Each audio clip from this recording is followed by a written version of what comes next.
Hi everybody, welcome back. My name's Alison, the online piano and the online violin tutor.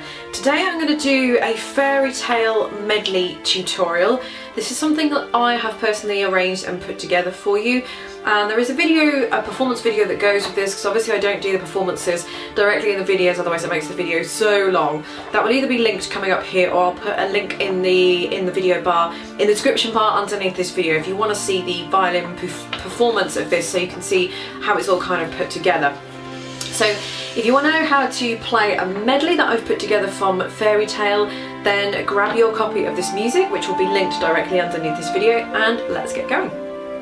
So as per usual in my videos, what I tend to do with these is to make them nice and easy is to put the finger numbers directly underneath the, above the notes, sorry, and then above that put the string that you're going to be on. So for example, you're starting here with a third finger on the A, and then a third finger on the E, another third finger, a second finger also on the E string, second finger on the A, first finger on the E, so on and so forth.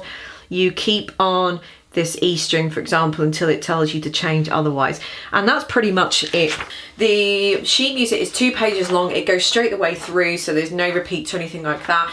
There is some bars rests, like you've got, for example, 2 bars rest, and you've got a 10 bars rest. This is because it goes with the backing track.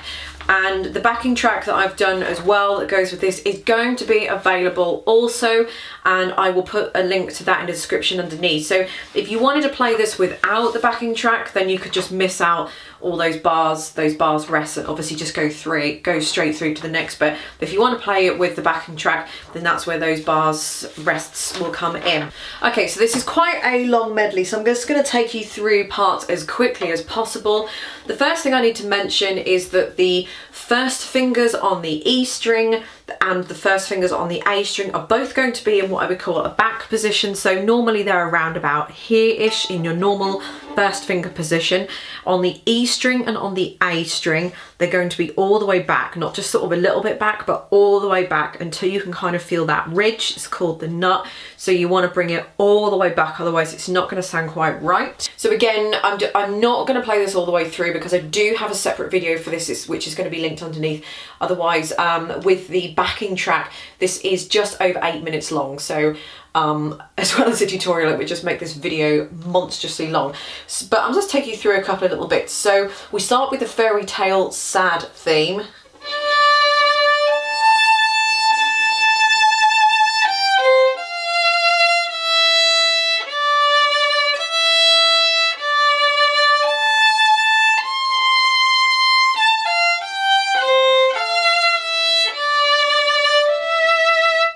That pretty much carries on from there. You'll notice that I've got some open E's. If you want to do some fourth fingers, absolutely go ahead and do that. As I always say that in my videos, I always do an open E's just to make them a lot easier initially, unless it's something like an E flat where you have to do a fourth finger anyway. But I always do open strings because they are a lot easier. It does mean that you have to do a few string crossings, but they are easier than the fourth finger. If you want to exchange that for fourth fingers, absolutely be my guest, change the music, go ahead and do that. So the only kind of troublesome part that I can see in the first kind of 6 or so lines is that at the very first note on the second line, bar 10 or measure 10, you have a note that might look slightly unfamiliar, and it's a C, and it's going to be a little bit of a stretch up. In fact, it's almost going to be in line. Can you see where you've got the body of the rim of the violin here? It's going to be almost about there. So that's where you're going to put your finger, as if that line was kind of continuing through on the fingerboard. That will give you an idea of roughly of how far you've got to reach your finger up to. So for me, it goes there, which is just a little, can you see? It's just a fraction above that would, I haven't got any more fingers left, but that's where, can you see it? You see the little gap that I've got just here. So that's just how far up it's just going to be. That'll give you a little indication of where it's got to go. So just stretch your hand up and then make sure you stretch your hand back, right back down again.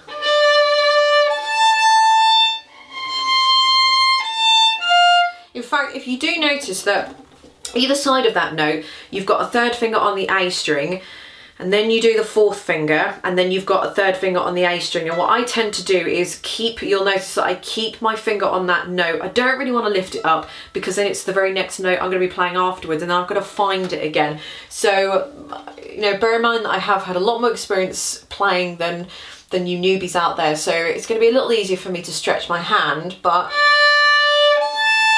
so I'm going to keep this third finger here while I just stretch it up, and then it's there when I've got it again. See, if I let go of it, and what I'm likely to do is, because my hand is in a stretched position, I'm likely to have stretched everything else as well, and it's going to have knocked that note, that third finger on the A string, right out.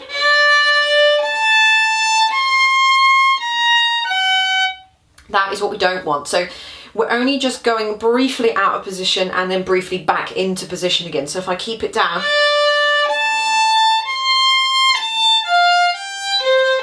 and so on there.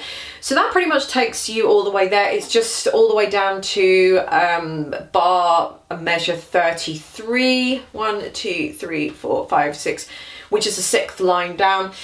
And then it goes into the kind of fairy tale tune.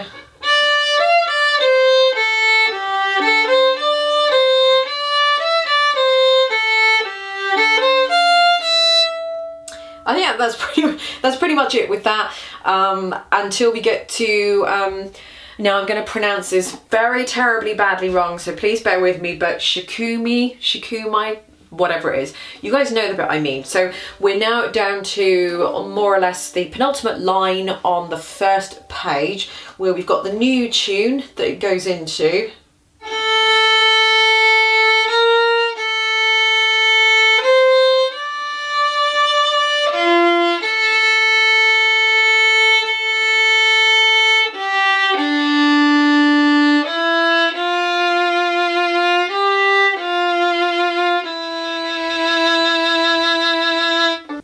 And then it goes into the next little bit where it gets a little bit more exciting.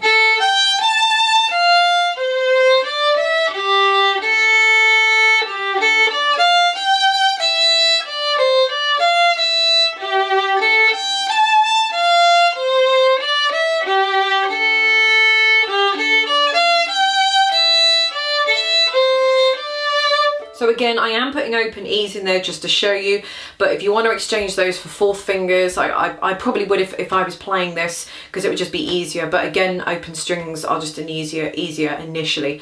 I think that's pretty much it. The hardest thing about that is probably the string crossings, but what you want to try and do when you're crossing strings like that is sort of stop the bow rather than keeping the bow moving, because then you risk kind of getting open strings in the middle. Can you kind of hear? It's very difficult to kind of slow that down too much.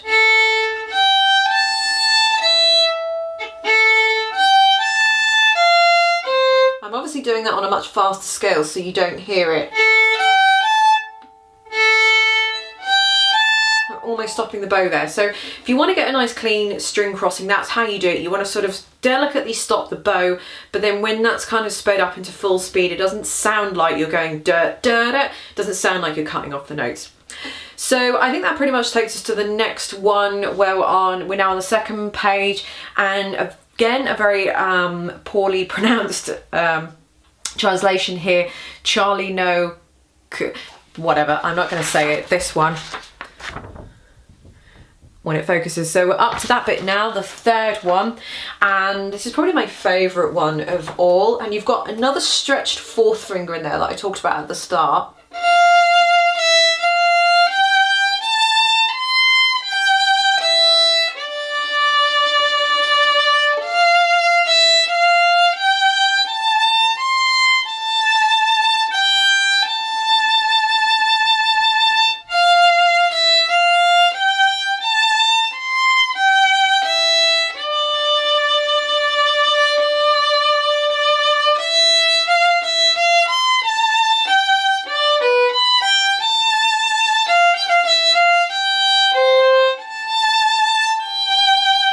So at bar 95, or the sixth line down,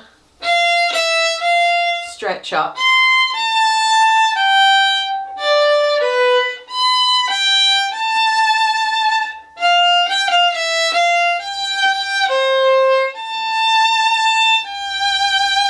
So the first fingers are going to be back on that little bit there, and then you stretch that fourth finger up, then you're kind of at normal. The next bar, you've got a normal 3, and then you've got a B natural, which means the 1 is going to be back to its normal position, and then you've just got a fourth finger above it, which is exactly the same note, just an octave high. So first finger's back, stretch up.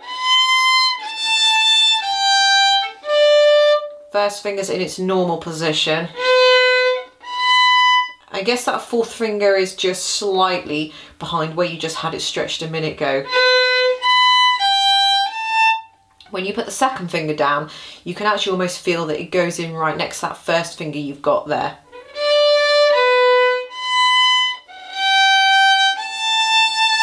First finger back again.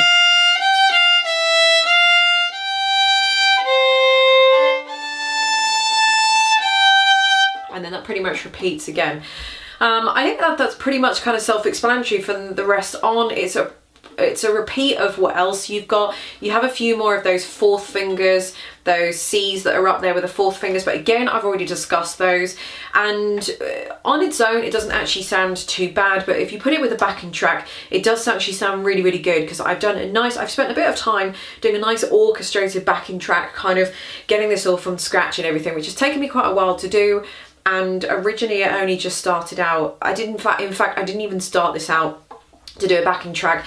I actually just started, when I was planning my videos, I actually wanted to do the fairy tale theme, and then I heard the fairy tale sad theme, and I was listening to that on YouTube whilst I was doing something else, and then the video went straight through to another video like it does, and it just happened to be a lot of the sad songs from the fairy tale, fairy tale, and as I was just hearing them, I just thought it would be really nice to put it together as a medley. So here we go, a medley has born. So all the links will be in the description bar directly underneath this video as to the music and the backing track and all that kind of thing. I hope you enjoyed this tutorial, and I'll see you in the next one.